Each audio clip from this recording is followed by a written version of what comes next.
When I was newly single after my 2-year relationship ended, I was back to living alone again, and back to swiping on Tinder and all those apps. I had been single for a few months already, and I had met a few people in that time. During that time, I matched a girl on Tinder named Tracy, and she gave me her Snapchat, but it quickly fizzled out to her just watching my stories and not really communicating. That kind of used to happen all the time when I was in college, but now being in my late 20s using Tinder and just being reminded of how immature all this online dating stuff is, it feels a lot different at this age. I own a corner townhome in a little community. If you're wondering what I do, I'm an accountant. Good money, but miserably boring. After my ex moved out, I thought I would be ready for the privacy and peace and quiet, but I'd say after the first month, the novelty of that wore off. Maybe I'm more of a relationship person, or I just need people around, but being alone was getting to me. That's why I was constantly swiping on dating apps and trying to go on dates, just to get out of the house. This was last December. I posted something on my Snap story that had to do with Christmas, and guess who commented on my story? It was that Tracy girl who I hadn't spoken to in weeks. She struck up a conversation about us doing some Christmas-themed stuff together, and from there we started chatting for a bit. I suggested the most festive things I could think of, ice skating, going to the village, and looking at the decorations, but she suggested we decorate my Christmas tree. Firstly, I did have a fake tree, but it was up in the attic, so I told her I didn't have it up yet because it's kind of a two-person job getting it out of the attic. She said she'd gladly come over and help, so I figured why not. I told her to come over around 9 that night. It was already dark at that point when we made the plan. It was likely like 7:30 because I remember hurriedly grabbing my keys and rushing to drive to the liquor store to buy a couple bottles of wine. When I got back to the house, I vacuumed and swept the floors. Ever since my breakup, the things my girlfriend would do to clean the place were left to me, and I realized how quickly a place can get dirty. 9 p.m. rolled around, and I was low-key sitting upright on the couch with the TV on, pretending like I was just chilling in the living room watching a movie already. Meanwhile, I had set everything up to be cozy and relaxing. But I sat there for a while, waiting on her to message me or for the doorbell. I sent a follow-up saying, "Let me know when you're on your way," and I eventually started to think she was flaking, until finally around 9:30, when she said she's outside. She came inside, and I was shocked to find that I was looking up at her. She was a couple inches taller than me. I'm 5'10", so she had to be at least 6 feet tall. I also immediately picked up on the fact that she smelled like she was drenched in perfume. We went straight to the couch and sat down, and she sat really, really close to me, like our legs were touching. This is where I started to get confused in how exactly I was feeling. She looked a bit older, maybe a little rougher, I'm not sure how to explain it, and underneath that overpowering smell of cheap-smelling perfume, I couldn't help but feel like there was a slight hint of body odor, which completely turned me off. I asked her if she wanted wine, and she said yes please. So I went and poured a couple glasses as we talked. Have you ever met someone for the first time that you'd been texting or DMing for a while, and when you finally meet, they just end up being nothing like you pictured in your head? That was pretty much this. Something about her felt off, like she lacked certain social cues. I handed her a glass of Merlot, and we cheers each other. I shit you not, she almost immediately spilled a huge drop of red wine on my light blue couch. I composed myself, but I wanted to scream. I said it's okay, as I ran to the kitchen to get a damp paper towel and sponge. I ran back to the couch and blotted it as quickly as I could before it would settle. She kept apologizing, and I kept saying it was okay. After this, it got a little more tense, and to break the tension, I suggested I get the tree out of the attic. So I went up to the attic, slid over the giant box with all the tree parts in it, and started handing her down the pieces one by one, each piece getting bigger until we got to the biggest part, the part that I wouldn't be able to handle going down the ladder on my own. She grabbed it with ease. I had to remember this girl's size. Once everything was handed down, I went back down and we assembled the tree in the living room with Christmas music playing. I poured her more wine and I drank more myself. I loosened up a bit more. Wine makes any situation feel better. Once we had the tree set up, next was the ornaments. I told her my ornaments were all in the crawl space. These ornaments were all from my childhood. My parents gave me bins and bins of Christmas decorations. So I went down to the crawl space and one by one started taking out the bins, while I left Tracy in the living room to relax. As I was doing all of this, I started feeling woozy, like the wine was getting to my head. I've never been a heavy drinker, so I do have a low tolerance, but I felt like I hadn't drank that much to feel this way. I grabbed the first bin and started lugging it up the stairs. By the time I got to the top, Tracy wasn't anywhere in sight. I assumed she was in the bathroom at first and called her name. I looked around each room and then saw that the bathroom was empty. I scratched my head in confusion as I kept calling her name.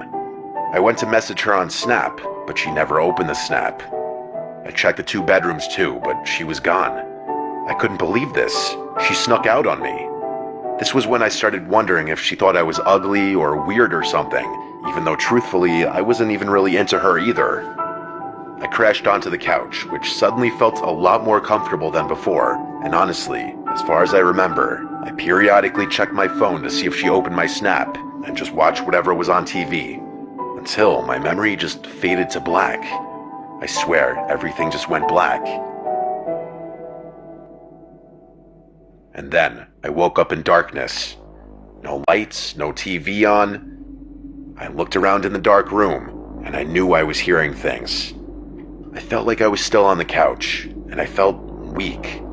My limbs were hard to move, but I managed to find my phone right under me within seconds, and I checked the time. The second the phone screen lit up, I saw it. Even though the light was facing toward me, that glow from my phone screen with the brightness all the way up revealed the outline of a tall person's silhouette standing in front of me. For some reason, I didn't scream. I just put the phone down, bringing the room back to darkness. I finally opened my mouth to say, "Tracy," hoping it was her, but still not in that moment remembering what had happened earlier. Whoever was standing there didn't answer me. I eventually picked my phone back up and turned on the flashlight, and I saw that it was in fact Tracy standing in front of me. She wasn't moving, she was just looking down at me. I felt locked to the couch. I don't know if it was because of pure fear or the effects of whatever she had obviously laced me with. I genuinely was having a hard time moving my limbs. I felt weak and helpless. All I could manage to say was "Tracy" a couple more times. She turned towards the stairs, and again, I swear, she sprinted toward them, and all I heard were the disturbingly loud stomps of her running down the stairs. I heard something slam from downstairs. Looking back, I'd imagine it was the front door. Everything looked and sounded so wonky in those minutes after I woke up. Each passing minute, I felt more and more clear-headed, and moving became easier. I checked Snapchat to see that her account was gone, aka she blocked me. I looked out the front window and saw no cars outside besides my own and the neighbors'. And then I realized I never saw the vehicle that she arrived in, or if she even arrived in one. I checked my entire home from top to bottom, checking for anything that could have been stolen. The only items I found missing seemed kind of bizarre at first, but honestly made so much sense soon after. Every last bottle of pills from my house was gone. All my vitamins and supplements, my bottles of H.rror, and even the bottle of Oxy that I had prescribed but never fully used after a surgery, those were in the drawer next to my bed. I noticed a bottle of vodka was taken from my mini fridge in my room too, but other than that, I didn't see anything else that could have been stolen. Still, I called the police right then and reported the robbery. I gave the Snapchat username and explained that I never got her number or knew anything really about her identity minus the name that she gave me, which was Tracy Gibson. The police knocked on my neighbor's door since all of our homes are attached, even though it was like 1 a.m. With me standing next to them, they questioned if he'd seen or heard anything strange, to which he said no, he'd been asleep. After about 20 minutes, the police left. I made sure all of my keys were still in place so as to make sure she couldn't get back in. But other than that, this Tracy person disappeared without a trace. I knew her behavior was quirky and wonky from the first few minutes of meeting her, and it makes so much sense now. I won't even call it a theory because I just know this is the truth. I think that girl, or woman I should say, was older than she claimed, and she was potentially homeless with a serious drug addiction. I think she drowned herself in perfume to mask the body odor that was honestly still showing through. She laced my wine with something when I was in the attic, clearly. I don't know exactly how long I was out, but it was enough for her to scour my entire home for any and all drugs and supplements. I still remember how disturbing of an image it was seeing her tall silhouette standing in front of me while I was just waking up on the couch. Honestly, after this, I didn't even decorate the tree that year.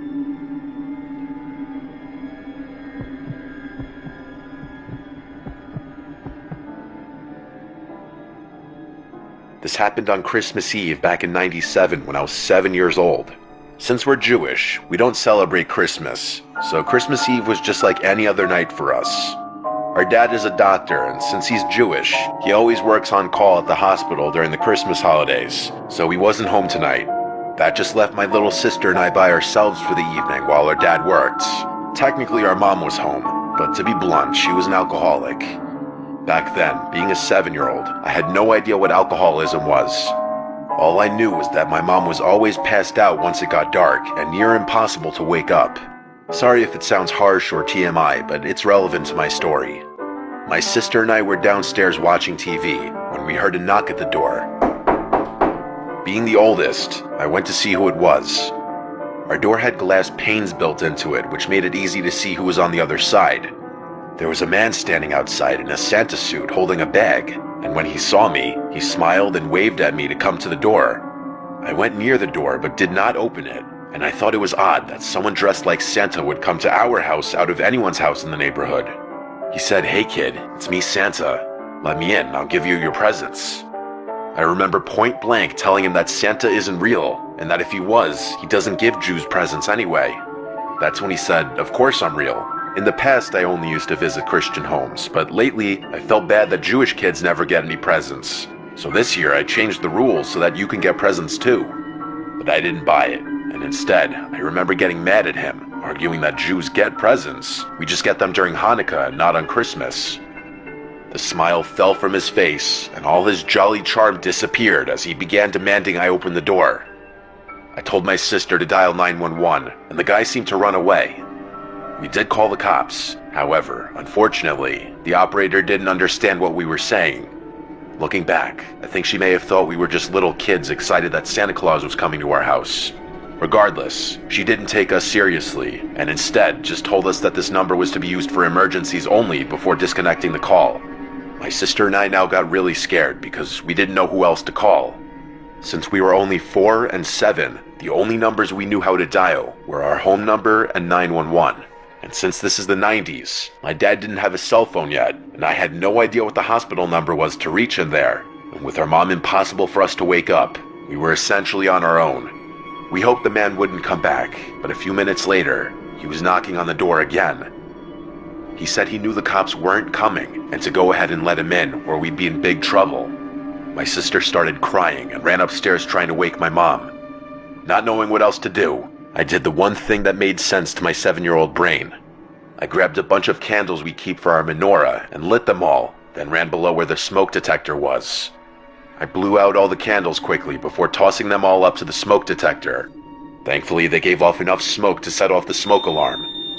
As an adult, I realized how stupid this was, and fortunately, I did not accidentally set the house on fire. But at that time, all I knew was that the smoke alarm would instantly call 911 for me and send help to our home. There was a fire department not even 2 minutes from our house, so they got here pretty fast. My sister came downstairs, scared of the fire alarm, but I told her there was no fire and to not go outside, but instead wait inside with me. To my amazement, the guy still did not leave. Instead, the bastard ran to the firefighters, presumably telling them that he was glad they showed up. I remember that he claimed he was my dad, and that he dressed up like Santa Claus for Christmas Eve to surprise us. He explained that his suit didn't have any pockets to hold his keys, and that with the door locked, he couldn't get the door open to save us from the fire, so he begged the firefighters to break down the door. And surprisingly, the firefighters seemed to believe him. They were actually getting ready to break down the door, and told us to stand back, but we started crying, shouting at them that he's not our dad, that our dad is working at the hospital, and that we have no idea who this guy was, and that we don't even celebrate Christmas. The firefighter who was about to break down the door thankfully stopped and listened to us. He asked, "You don't celebrate Christmas?" I told him no, because we're Jewish, and showed him my kippah on my head, as well as our menorah. I then broke down crying, explaining how I set off the smoke alarm to try and get help because the police wouldn't believe us, and to please not let the guy in. The firefighter thankfully believed me, and then asked the guy why Santa would show up to a Jewish home. I don't remember exactly what the guy said, but the firefighters clearly didn't believe him. 2 of them wrestled the guy to the ground while the other called the police to come by. They also asked what hospital my dad worked at so they could let him know what was going on. The police arrived and arrested the guy, while another officer stayed with us until my dad came home and explained the situation to him. My dad was furious with our mom for being wasted and essentially sleeping through the whole thing, but mostly he was grateful that we were okay. As far as Christmases go, I was glad to have our usual boring and quiet Christmas the following year.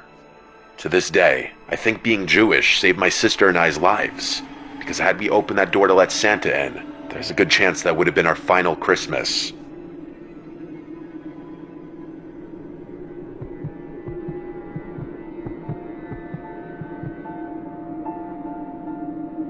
It was December 2022. My girlfriend Charlotte and I were driving to the Pocono Mountains. We had rented a super cozy looking Airbnb decked out with Christmas decorations, and it was nicely located with a nice view, big property, and not far from a cute little village. To make things even more festive feeling, there was a snowstorm coming that night, so we set out on the road a little earlier to allow us time to get groceries and everything set up in the Airbnb. From the city to the Poconos was about 4 hours. We made decent time. We stopped at a Family Dollar for some snacks and groceries, and then we went straight to the Airbnb. We turned towards the uphill gravel road through a clearing in the trees that led to the property. The house was surrounded by woods. It had a big deck with a hot tub on it, which was very appealing, especially the idea of sitting in it during a snowstorm.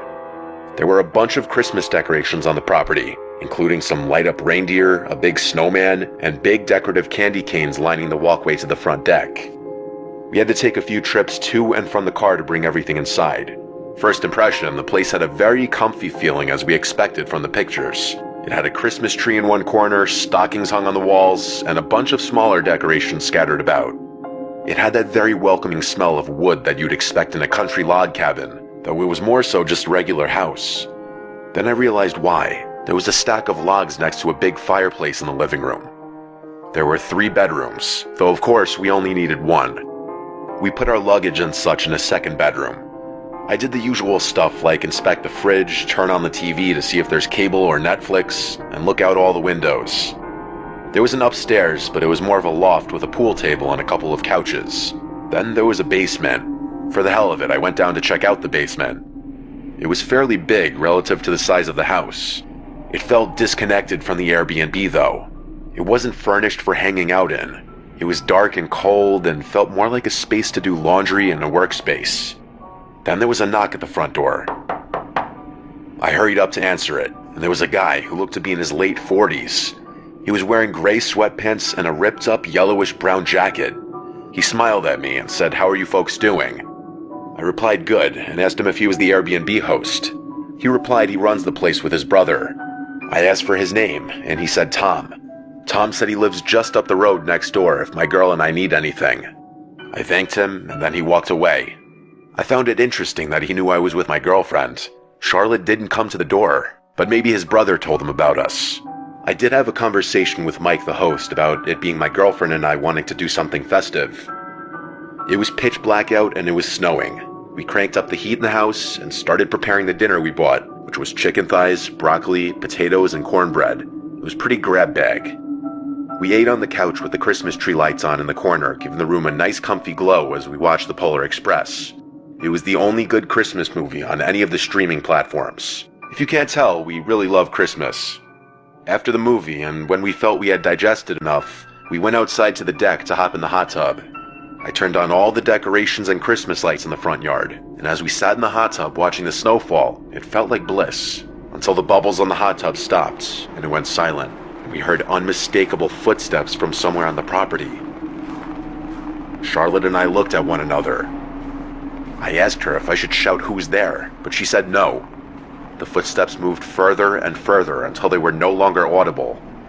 I told Charlotte it was probably a deer, but deep down I knew those were the footsteps of a person. After the hot tub, we went to take a shower before bed. The hot water in the shower didn't last for more than maybe 2 minutes though. Something was wrong. When the water turned ice cold, we screamed and jumped out of the shower. I messaged Mike, the host, about it. He responded within half an hour saying that's odd and that he'll have a guy come and look at the hot water heater tomorrow. We went to sleep after our half shower. In the middle of the night though, we woke to very aggressive bangs on the front door of the house. Charlotte was shaking me, terrified. I said I'm gonna check who it is, but she demanded I stay in the bed and don't make a sound. Honestly, I was glad she said that. No part of me wanted to know who was at the door in the middle of the night. I think there were 3 sets of really loud and angry sounding bangs before they stopped. We sat upright for a few minutes in silence, whispering to each other. I went over to lock the bedroom door for added security, I guess. Minutes dragged along, but ultimately, after about half an hour of sitting wide awake, we eventually drifted back off to sleep.